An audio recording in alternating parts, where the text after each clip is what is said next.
Hello, am I audible?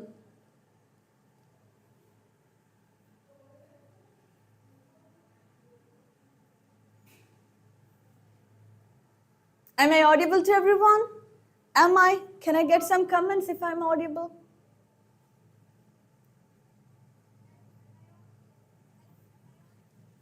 All right, so I will be starting this session by asking a question. Did you know that every time we breathe, a chemical reaction is happening in your body? Yes, you heard it correct. The oxygen will react with the food that you eat and releases the energy. That's what we call as the respiration, and it's really important for our life, correct? My name is Christina and welcome to Go Score, the fastest growing edtech in GCC. And our main aim is to provide the quality education for all. So here I am with an important revision session of the grade 12, as you can see right over here, correct? So today I'm planned to take a closer look into the chemical reactions and equations. If you are preparing for any board exam, or if you're just curious what kind of reaction is happening around us, you guys are in the right place. So what you're waiting for, just take your book and get ready to get the 100% score in the chemistry. So are you guys ready for that? Oh my god, I can see so many comments over there. Hello everyone, how are you guys doing? So before getting into the class, so let me ask, how are you guys doing? Are you guys really excited for the class that we are going to do today? Yes, of course we are, right? So I can see so many comments over there, and oops, I've almost forgot one thing. In chemistry, we always tell like sharing is caring, right? Sharing is caring, definitely. So if you're not selfish, just share this video with everyone, the friends and your relatives, so that they will also score a good marks in chemistry exam. So make sure that you share the link with everyone so that they can also watch the video. So I talked a lot, right? So we'll get into the chapter. So that's a chapter number 1 in chemistry. You might be already knowing. We have 4 chapters, in which the first one is chemical reactions and equations. And in this live session, I'm going to discuss some quick fire questions, okay? So I want an active participation from your side so that we can complete the revision of this chapter today itself, okay? So I'm going to ask the question, you're going to answer it. Simple as that, correct? So hello Aditya, Manvir, Franklin, Hema, Catherine, Danya ma'am. All right, so everyone is here to support, right? So shall we get started then? Can you all give me a thumbs up if you guys are ready with the book, the pen to take down everything, every questions along with the answers, which is really important. Okay, so shall we get started then? Give me a thumbs up in the comment box. Okay then, we'll get started with the first question. 1, 2 and 3, here we go with the first one. So here we're going to solve the assertion and the reason type of questions. Assertion and the reason type of question. You might be already knowing how to attempt this kind of question, right? I have seen a lot of students who's facing so much difficulties in solving the assertion reason type of question. So you don't have to worry anymore because I am here, guys. So let's look into the assertion reason type of question. So the first thing that you have to do is nothing but read the assertion and the reason thoroughly, okay? And make sure that the given reason and the correct is the true or not.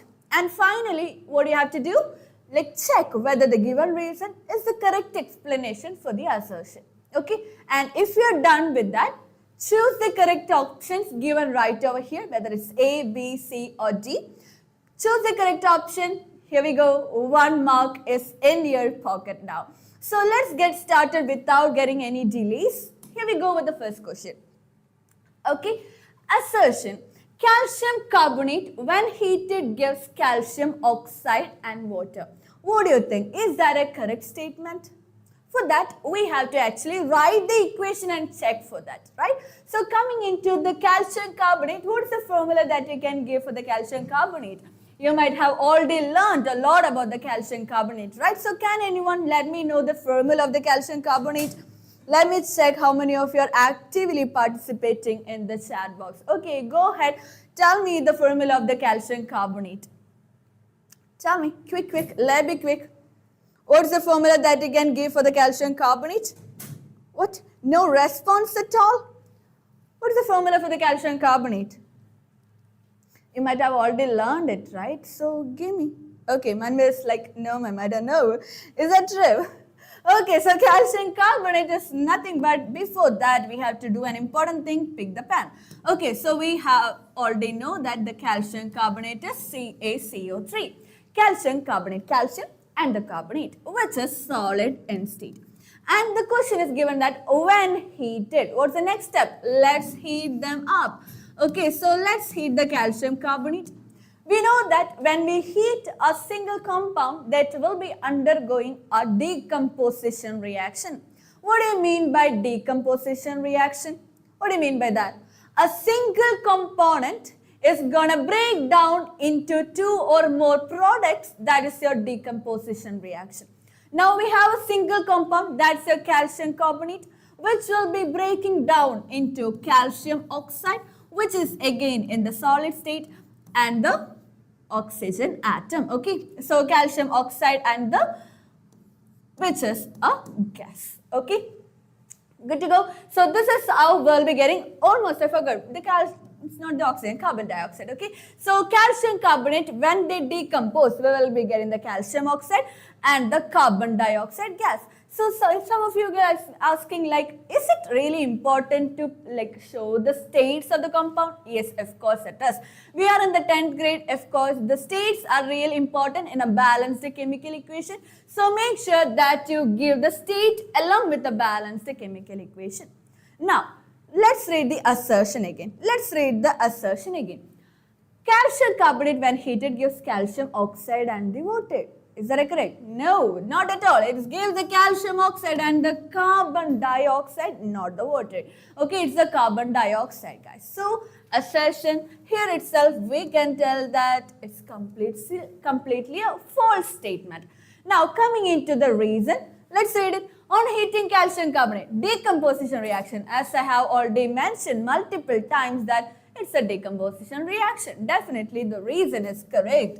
So how many of you got the right answer? How many of you got the right answer in the comment box? Can you all just give me a fire if you got the answer?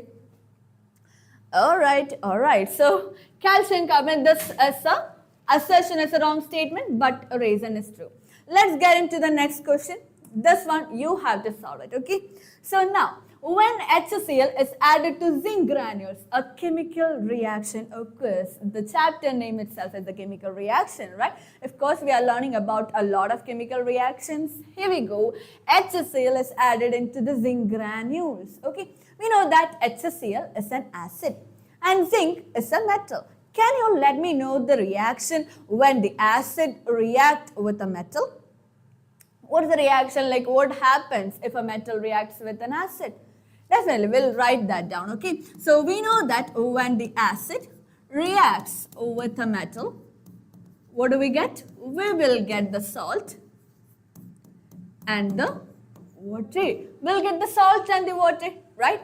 Okay, so we'll go, okay? I'm sorry, it's a hydrogen gas. Okay, salt and the hydrogen gas, that's correct. Now, HCl is an acid. And we have the metal, that's your zinc, correct? So that's your zinc. When they react together, HCl and the zinc, what do we get? Definitely we will get a salt called as zinc chloride, ZnCl2, zinc chloride, definitely your hydrogen gas. So representing the states are really important. Zinc chloride is a solid and zinc is a solid and HCl is aqueous.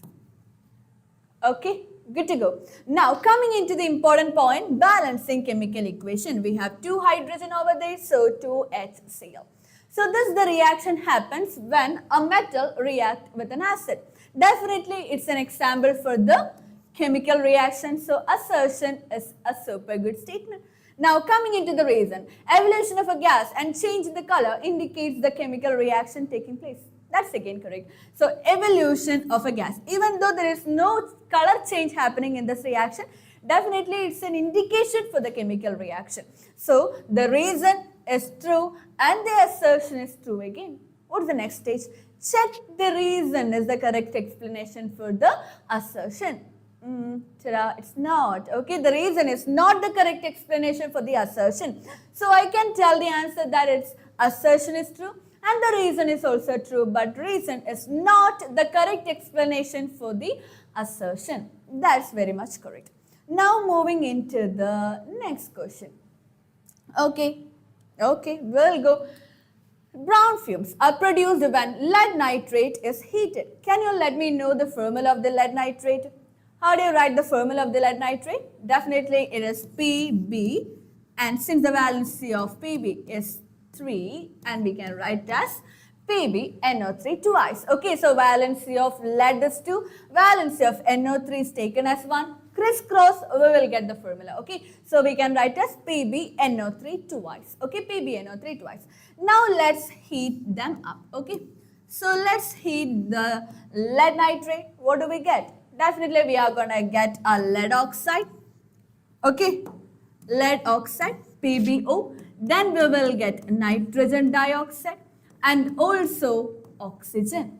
We know that PbNO3 is a solid and PbO is again solid, nitrogen dioxide and the oxygen is a gas.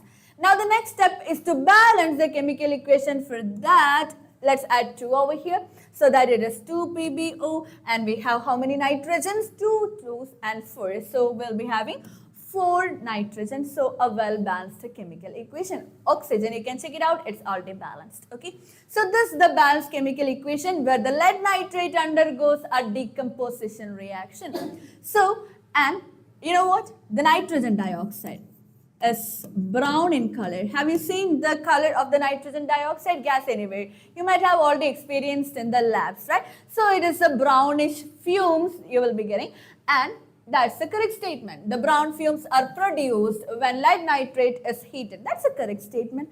Now, nitrogen dioxide gas is produced as a byproduct due to the decomposition of lead nitrate, of course. So, due to the decomposition of lead nitrate, we will get a byproduct, that is nitrogen dioxide, which is again brown in color. That's the exact reason where the brown fumes are coming. Okay, so assertion is correct. Reason is correct, and reason is the correct explanation for the assertion. Okay. Why does the color of copper sulfate solution changes when iron nail is dipped into it? I have a similar question coming by, and it's all due to the displacement reaction. And as he asked, he have a copper sulfate solution, and then he's like dipping an iron nail inside that, and we know that iron is Fe. Iron is more reactive than the copper. So, more reactive element displaces the less reactive element. Displacement reaction. That's a perfect example for the displacement reaction. Thank you so much for the question.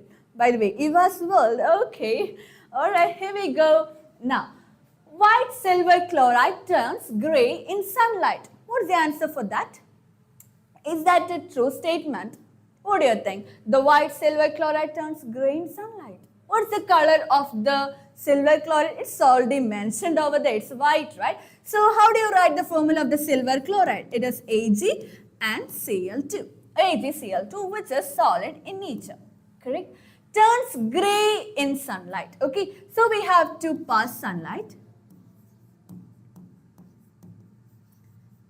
AgCl in the presence of sunlight. What kind of reaction is this?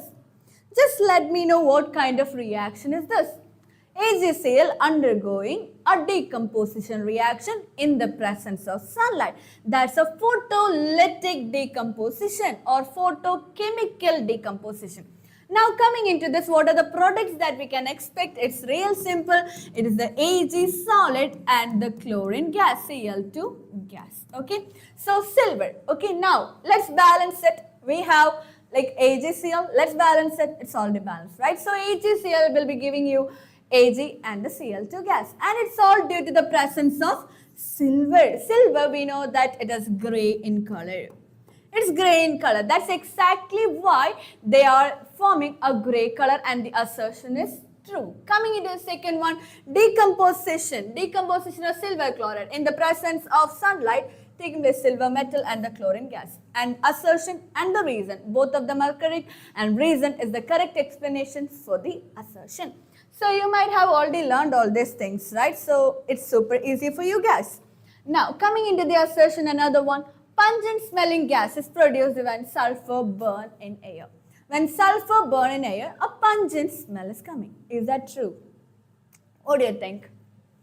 So let's solve it out. Pungent smell gas is produced when sulfur burns in oxygen. Okay, sulfur burns in air. So what do you mean by burn in air? It's reacting with the oxygen that's present in the air. In air, we know that there is a lot of oxygen present, right? So sulfur definitely gonna be reacting with the oxygen. Okay, so sulfur is solid in state, oxygen is gaseous in state.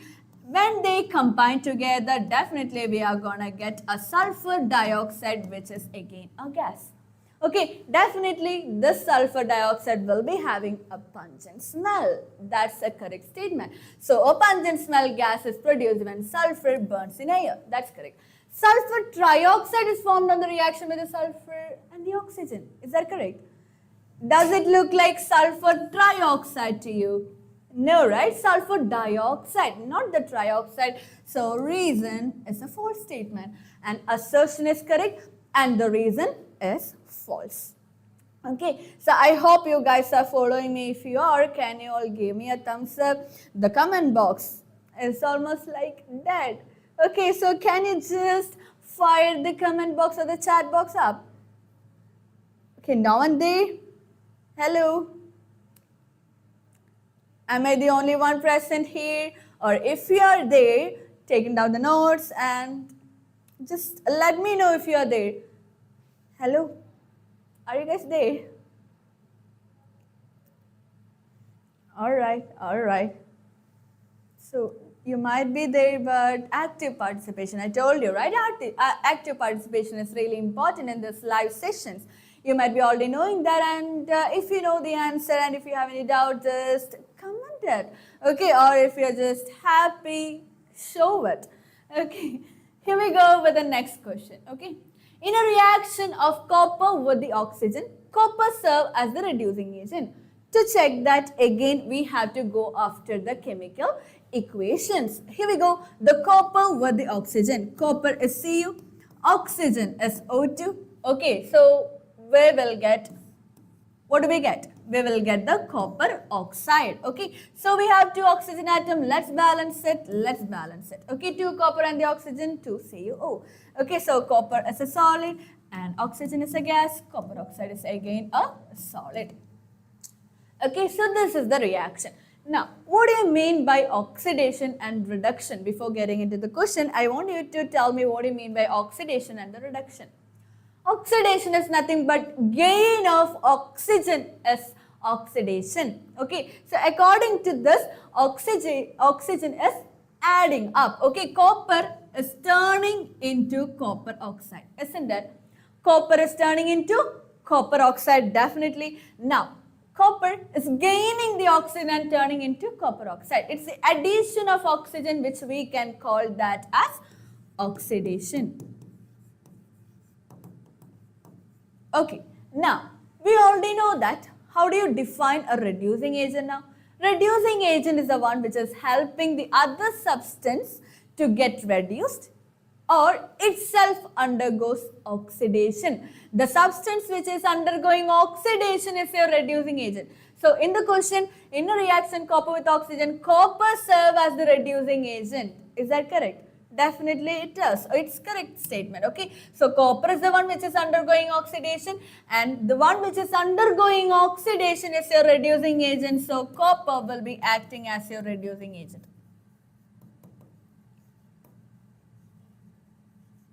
Okay, so copper will be acting as your reducing agent. Okay, now.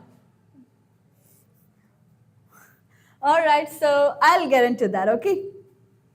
Now, the substance which gain oxygen in a chemical reaction act as a reducing agent. So both the statements are correct. Okay, chemical reaction, both the statement are correct and the reason is the correct explanation for the assertion. Okay. Now, solve this question. Quick. Let be quick. Ma'am, a milkman add a small amount of baking soda to milk. Why does the milk take a longer time to set as curd? Okay, so why do a milkman adds small amount of soda in the milk? Okay, we know that the milk will be having like lactic acid, so it will be an acid, right? So as the time passes, it will be more acidic and turn into curd. Okay, curd will be having a lactic acid. In order to neutralize that, okay, that's a kind of neutralization reaction. Okay, in order to neutralize that, soda is a base. We know that soda is a base. Base and the acid reacts together. It's a neutralization reaction. So we can hold the milk as such for a long time without converting into the curd. Okay, so that's the answer for that. Trust me, you got the answer. Alright, so that's a neutralization reaction. Okay, acid and the base together. Neutralization reaction so that we can keep the milk for a long time without getting into the curd. Okay, that's the reason for that. Now, okay. Ma'am, what kind of reaction represented by 2 mg plus O2 gives 2 mg? Oh, that's definitely a combination reaction. When two or more react and combine together to give you a single product. That's a combination reaction. Okay, trust me, got some more questions. I think I'm really so much happy to clear your doubts. Okay, keep on asking so that the sessions will be much more interactive. Very good. Keep doing that. Okay. Now coming into the assertion. In electrolysis of water, the volume of hydrogen liberated is twice the volume of oxygen formed. Okay. So coming into the electrolysis of water. So there are a lot of students or the people watching in the live session. Can you all tell me what is the formula that you can give for the water? Okay, it doesn't matter right over here, and even though you don't know chemistry, definitely you might be knowing what is the formula for the water, right? Can you all tell me what is the formula for the water? I'm really waiting for that, okay? Water, you might be knowing that. Water, what is water? What is the formula that you can give for water? And what do you mean by electrolysis? Go ahead. Okay, without getting the comment of the water, I'm not gonna move forward, guys. Okay, so it's almost like you guys are ignoring the session. Are you guys listening to me? Of course you are, right? So give me the formula of water. I'm waiting.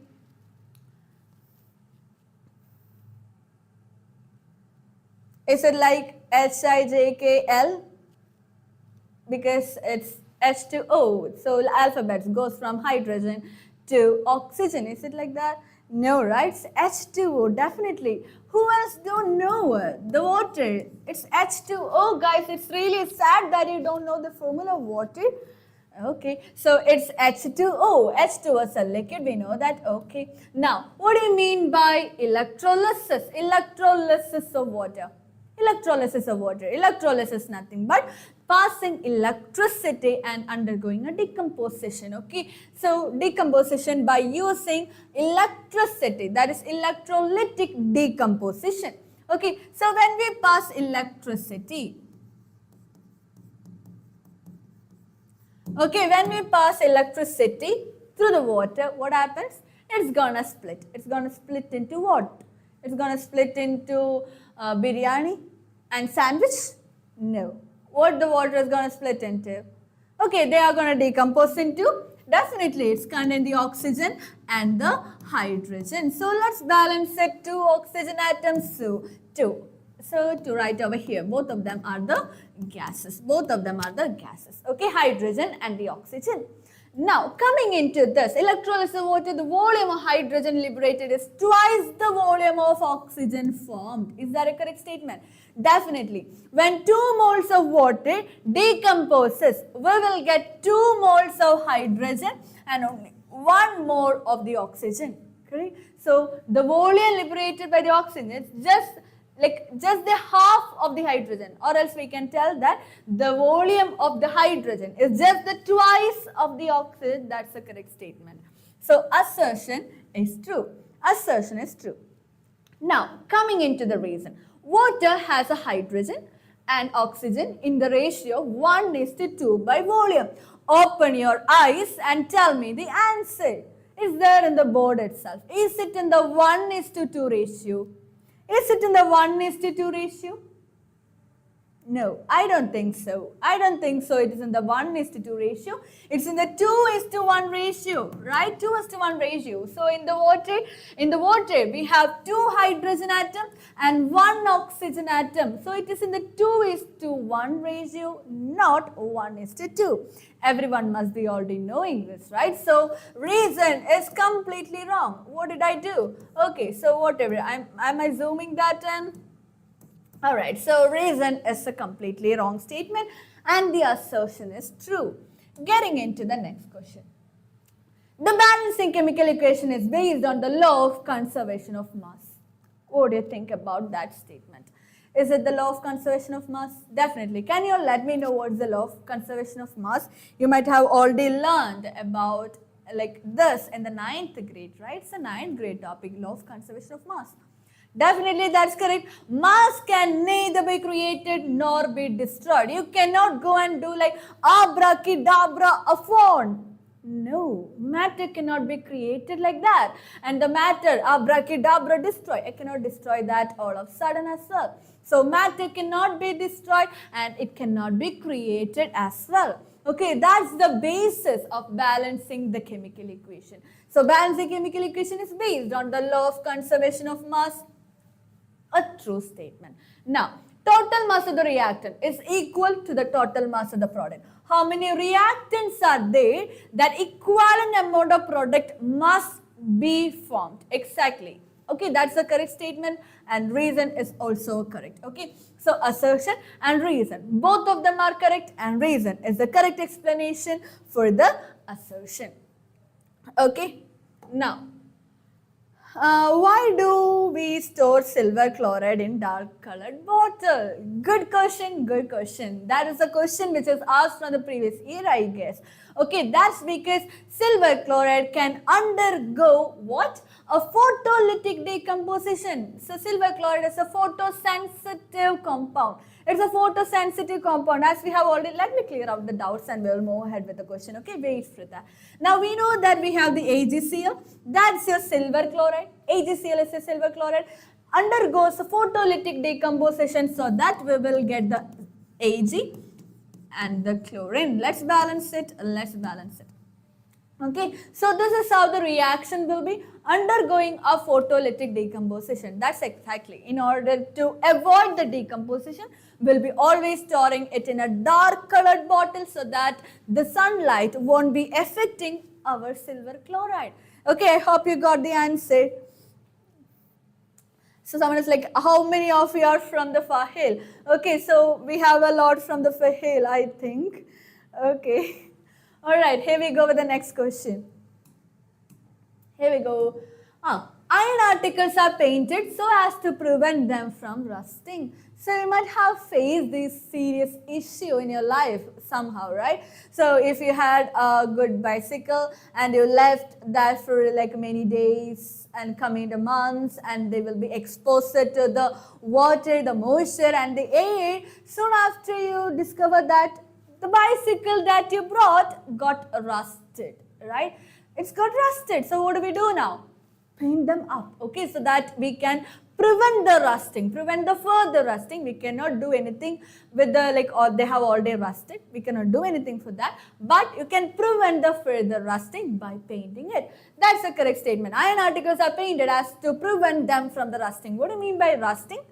The iron articles will get corroded by combining with the moisture and the air present around us, they will be rusting, right?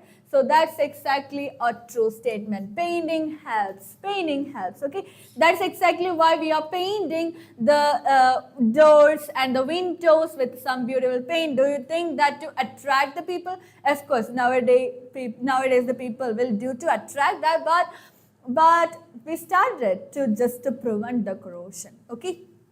If it is the iron articles. Now coming into the reason, when the surface of iron is coated with the paint, its surface does not come in contact with the oxygen and the moisture, therefore the rusting does not take place.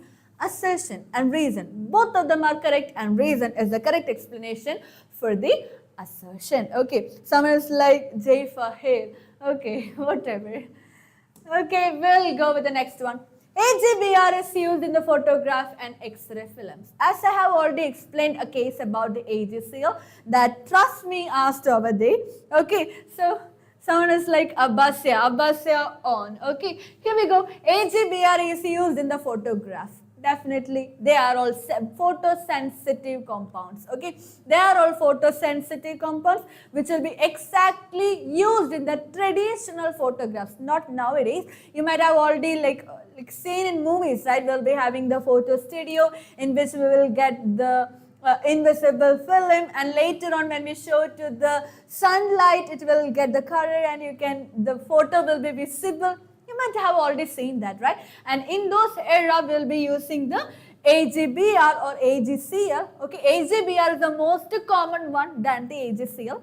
Okay, so that's the reason an AGBR is a photosensitive compound, can be used in the photographs, okay, in the photographs as well as in the X-ray films. Okay, now AGBR is photosensitive and changed to Ag and bromine in the presence of sunlight and undergoes decomposition reaction, same as AGCL. It's AGBR. Okay, AGBR, when exposed to the sunlight, it's going to decompose into silver and the bromine gas. Okay, bromine gas. Let's balance it 2 and 2. Okay, so this is a well defined definition or the chemical equation that you can give for the photolytic decomposition of AGBR. Okay. Alright, so we will go with the next one. Which of the following statements about the given reaction are correct? Okay, so we have to choose the correct options from here. Okay, so we'll be having 2 or 3 or 4 right answers. We have to check for that. Now, they are asking about the oxidizing agent or the reducing agent, or who is oxidizing, who is reducing. Okay, for that you have to keep one thing in mind, that oxidation and the reduction. Oxidation is nothing but addition of oxygen, oxidation, or addition of hydrogen as a reduction. Okay, they are just the opposite. If you learn what is oxidation, reduction is just the opposite. Okay, do you want me to write that? Of course. So addition of oxygen,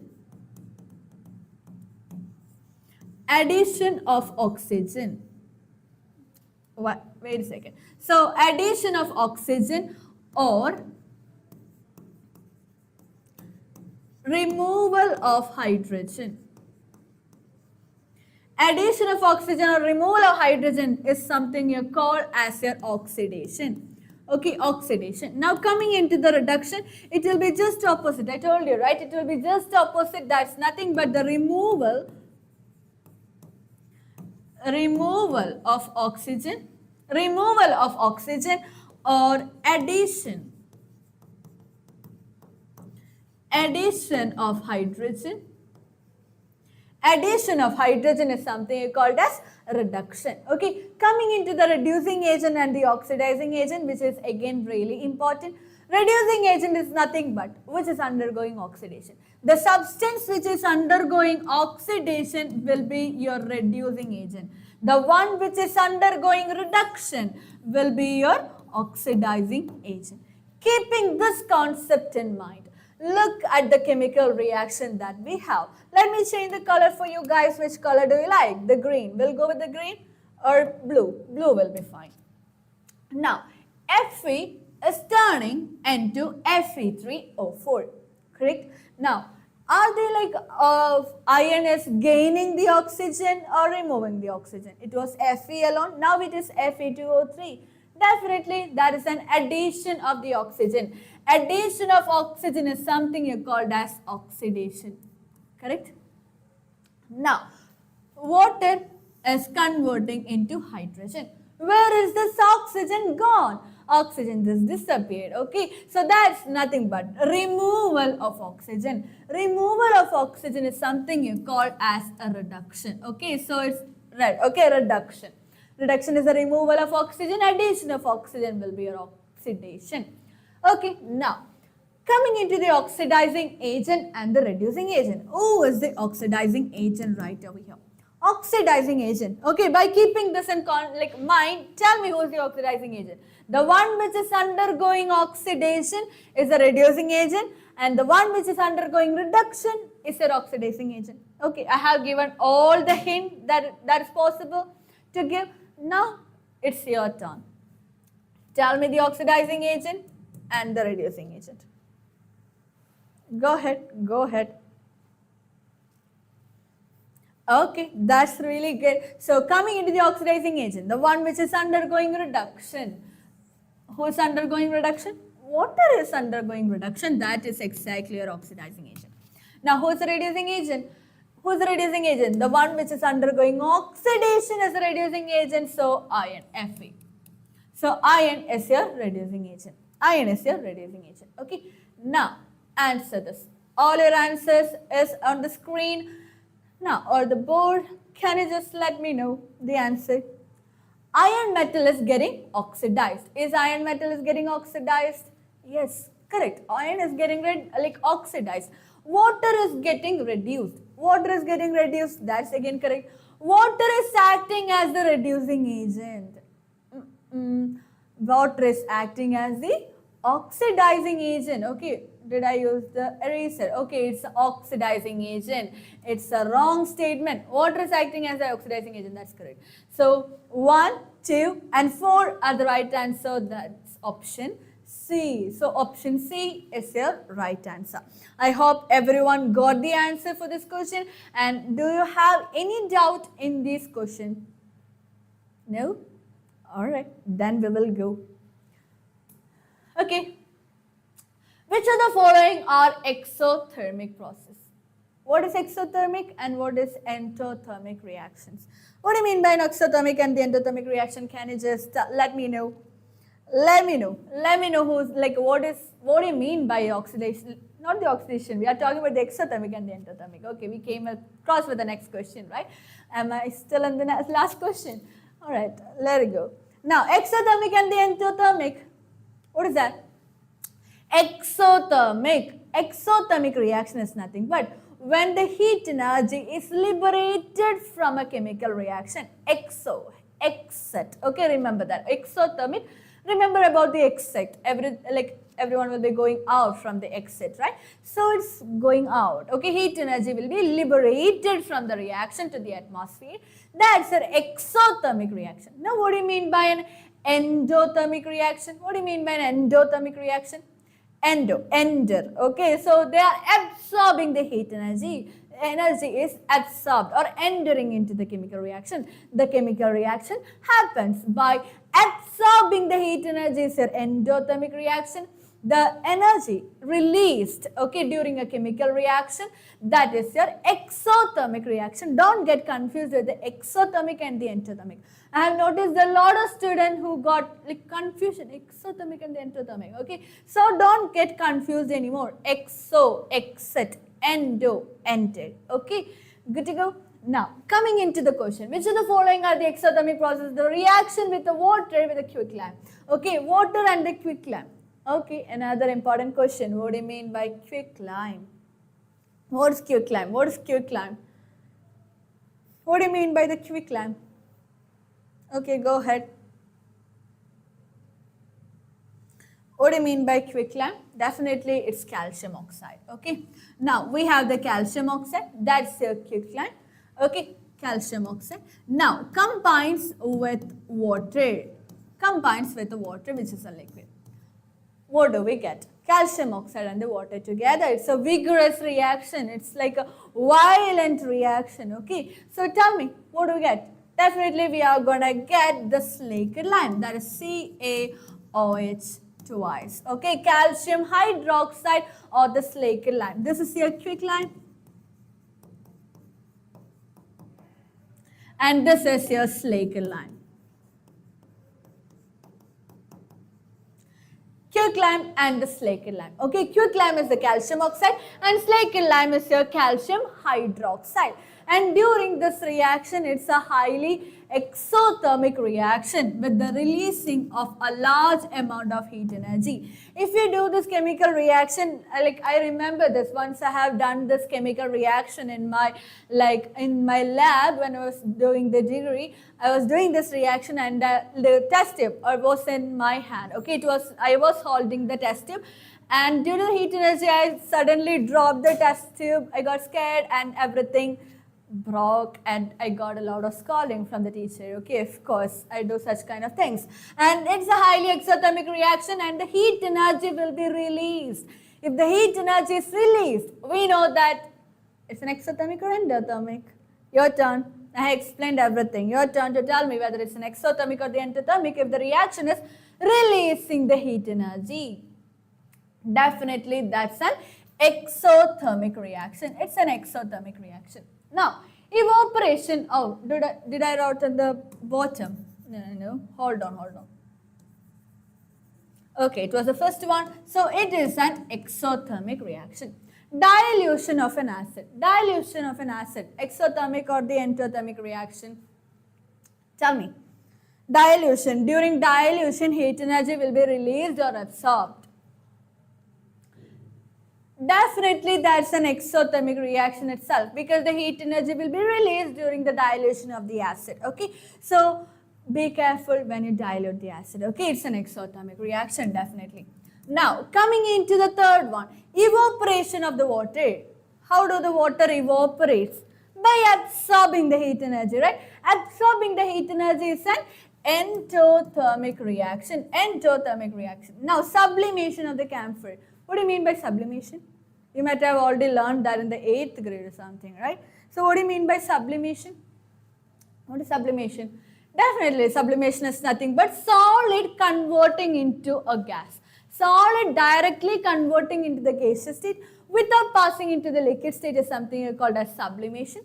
And camphor and the naphthalene and iron, they are all the example that you can give for the sublime substances. Okay, so sublimation, solid directly into gas, definitely that will be absorbing the heat energy to do that. So again, that's an endothermic reaction. So 1 and 2 is the right answer for the exothermic. So that is your option A.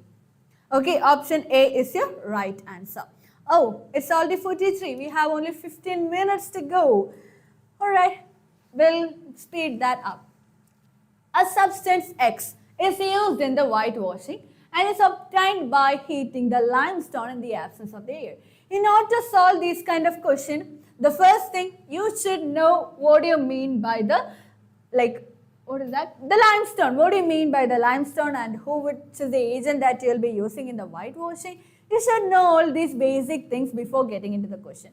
And for that, the limestone is nothing but your calcium carbonate. Okay, CaCO3 is your limestone. Calcium carbonate is your limestone. Okay. Now, when we heat this, okay, when we heat this, what do we get? What do we get when we heat the calcium carbonate? I have already repeatedly telling that there's an important question that you should remember now. Go and let me know what is the products that you will get if you heat the calcium carbonate up. Definitely you're going to get a calcium oxide. You will get the calcium oxide and what? The carbon dioxide gas. Okay, so we'll get the carbon dioxide and the calcium oxide if you just heat the calcium carbonate. Okay, now limestone. In the absence of air, identify X. What is X? Definitely we will get the calcium oxide. Calcium oxide is the one which we will be using in the whitewashing of the walls. So calcium oxide is your X. X is nothing but the calcium oxide. We got the answer. Where is it? So it's option C, calcium oxide. Did everyone got the answer? So you have to solve the answer by yourself, okay? So you are on the 10th grade, right? So you must be solving it by now, okay? Because we are almost at the end of the classes. We have only 2 more months to go for the exam. So you might be already knowing all these things. And don't worry if you don't know, watch the class and remember all the things, okay? That's the most important part. Now coming into the next question. What type of chemical reaction takes place when electricity is passed through water? So water, let's pass the electricity through water. when we pass electricity, what do we get? What do we get if we pass electricity through water? Definitely we will get the hydrogen gas and the oxygen. We will get the hydrogen and the oxygen. Well balanced the chemical equation is really important. So let's balance this chemical equation by multiplying water by 2. Now let's add the hydrogen over here as well. So we'll get the balanced chemical equation. A single reactant is breaking down into 2 or more product is called as what? It's called as a, definitely that's a decomposition reaction. Do we have an option as such? Yes, that's an option C. So it's a decomposition reaction. Remember the terminologies. It's decomposition reaction. When a reactant is breaking down, a single reactant is breaking down into 2 or more products, that's your decomposition reaction. And it's a perfect example for the decomposition reaction. So, shall I give you an assignment? Can you just let me know another decomposition reaction in the comment box? Okay, just let me know another decomposition reaction. That will be your homework. Okay, give me another example for the decomposition reaction and post it in the comment box. And in the next class, definitely I'm going to check the comments after the class. Okay, so in the next class, surprise. Okay, we'll go with the next one. When sulfur dioxide gas is passed through to the saturated solution of H2S, which of the following reaction occurs? We have a similar type of reaction, but balancing is the important task. Balance the chemical equation and let me know which will be the right answer. Which will be the right answer? Sulfur dioxide gas is passed through the saturated solution of H2S. Okay, go ahead and find it.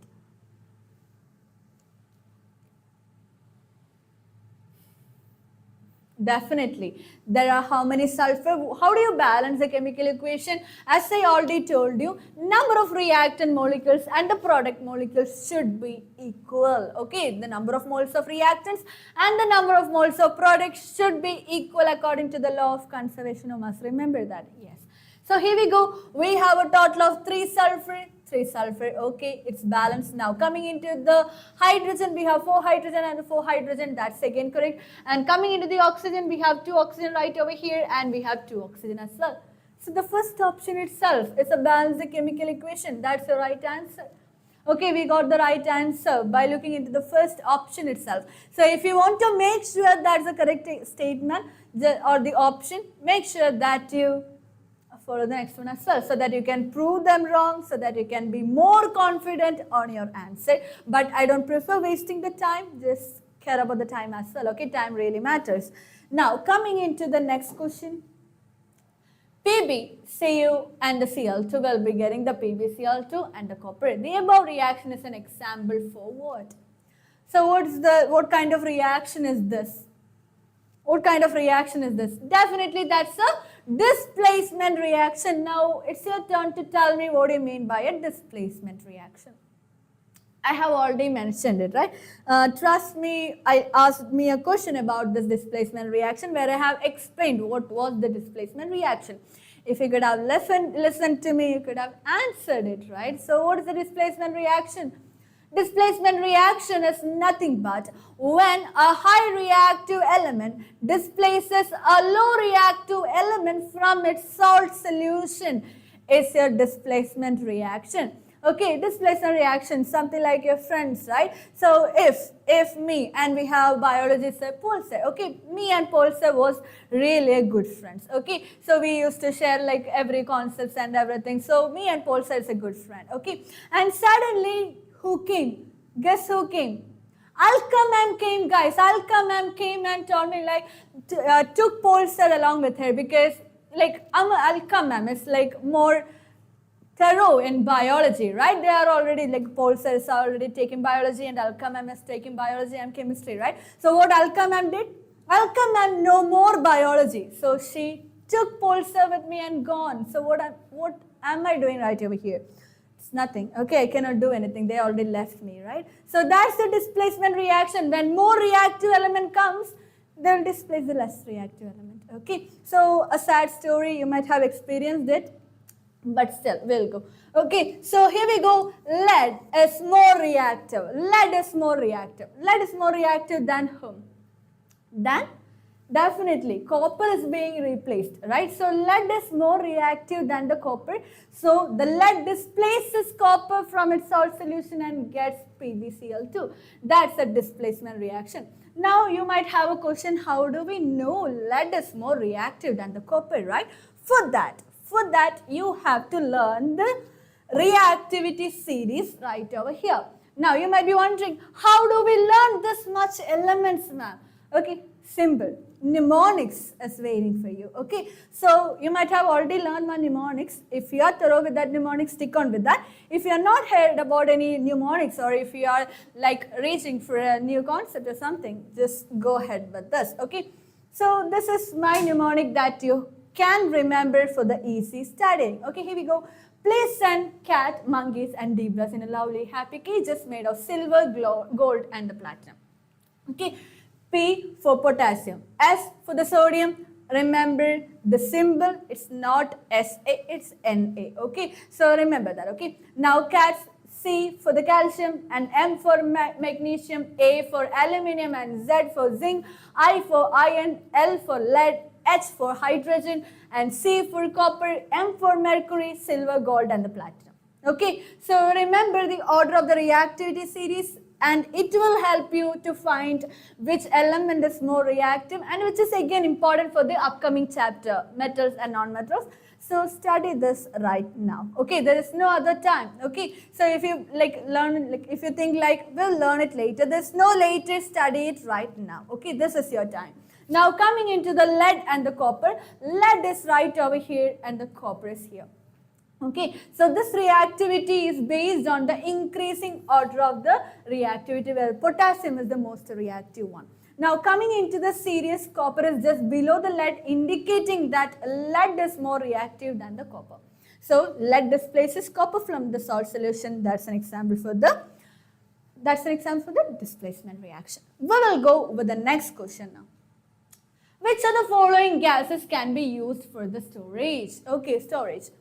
So you might have already experienced buying the Lay's packet, right? If you are buying the Lay's packet, you will be getting only 2 potato chips and a lot of air inside that. And you guys are paying for the air, definitely. That's a nitrogen gas.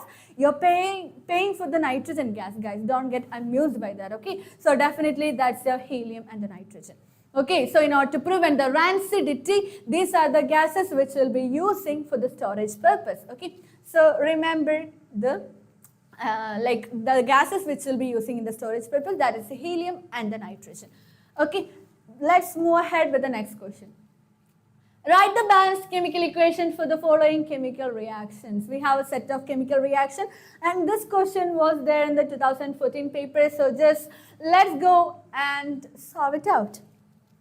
Okay, so go ahead and find the balanced chemical equation for that. How do we write the symbol for the hydrogen? Of course, we know that we are in the 10th grade. So it is hydrogen. Okay, along with the hydrogen, don't forget to mention the state in which the hydrogen is in. So hydrogen is present in the gaseous state. Very good. Now coming into the chlorine, how do we represent the chlorine? It is Cl2, which is again in the gaseous state. And we will get the hydrogen chloride. Okay, we will get the hydrogen chloride, HCl, which will be again in the gaseous state itself. Now, we want to write the balanced chemical equation. We got the skeletal equation. Balancing is a really important task. Okay, so here we have 2 chlorine and 2 hydrogen. There we have only 1. So what do? Multiply the entire thing by 2. Tada, we got the answer. That's it. Okay, that's it. And cross check whether the number of moles of reactants and products are equal or not. Okay, if it is not equal, you made a mistake. Here it's well balanced. Now coming into the second one, lead and the copper chloride, will get the lead chloride and the copper. So lead, it's just nothing but your Pb.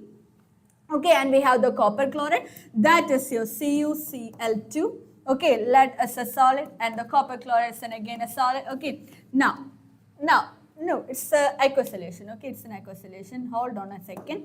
Okay, aqueous. Now tell me. Displacement reaction, guys. Displacement reaction. Okay, so lead will displace the copper, so that we will get the lead chloride and the copper. copper, aqueous and the solid.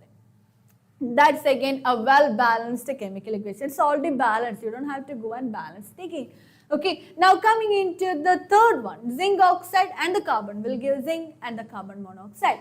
I don't have space right over here, so I'll be writing right over here. Okay, so zinc oxide is ZnO, zinc oxide, and the carbon which will be giving you zinc and the carbon monoxide. Is that a balanced chemical equation? Is that a balanced chemical equation where all of them are the solids? Carbon monoxide is a gas. Okay, go ahead and tell me, is it balanced? Definitely, it's already balanced chemical equation. Okay, now here we go with the next question. Study the following equation of a chemical reaction. H2 plus Cl2 gives 2HCl. Identify the type of the reaction. How do you classify this reaction? We have two reactants where we have only one product at the end. So what kind of reaction might be that? Two or more reactant combined together to give you a single product, that is your combination reaction. That's nothing but your combination reaction, isn't it? I'll write it.